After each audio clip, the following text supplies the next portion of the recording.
There's a man knocking at my door. He's been out there for 5 hours. The man at the doorstep came for my father when he turned 37. I was 10 years old at the time. It started with a single knock at the door in the middle of the night. Knock, followed by another. Knock, and so on. I heard the sounds first, and eventually so did my dad. I remember hearing him step out of my parents' bedroom in the dark and stop in the hallway as he listened, while the knocking continued. Knock, over, knock, and over, knock, and over, until he finally went downstairs and opened the door. And by the time I made it to the staircase to see who it was, my dad was already gone, our front door slamming behind him.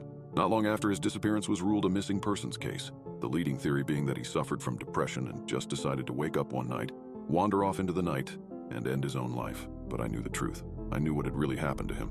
I had heard the man at the doorstep. Unfortunately, no matter how many times I tried to explain what I had heard, no one believed me. Not the cops, not my mom, and not even my friends. So as I grew up, I began to doubt myself, doubt my memory, doubt my ability to separate my childhood imagination from reality. And I eventually resolved to buy into the suicide theory that the police had proposed. That is, until one day at the age of 37, the man at the doorstep returned. It started with a single knock at the door in the middle of the night. Knock, followed by another.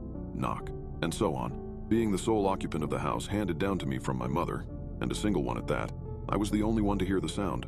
I stepped out of what was now my bedroom and formerly my parents' bedroom, in the dark, and stopped in the hallway as I listened, while the knocking continued.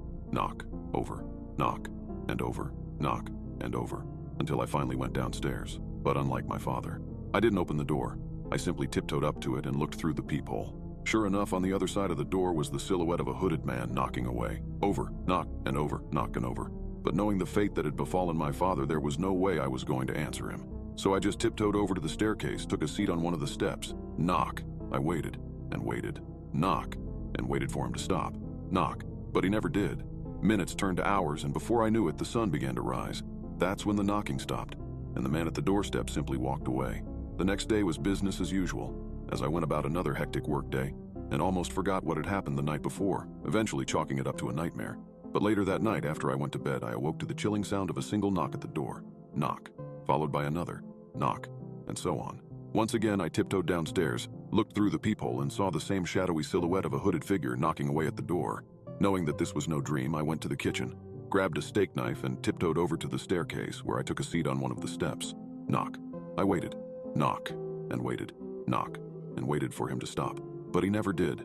Once again, minutes turned to hours, and before I knew it, it was 5 a.m. But sunrise was still an hour away, and I found myself beginning to lose it as I grew increasingly disturbed with every knock, single, knock, tap at the door, until eventually I couldn't take it anymore. And rather than calling the police or hopping out a window and running away, I worked up the courage to face my fears and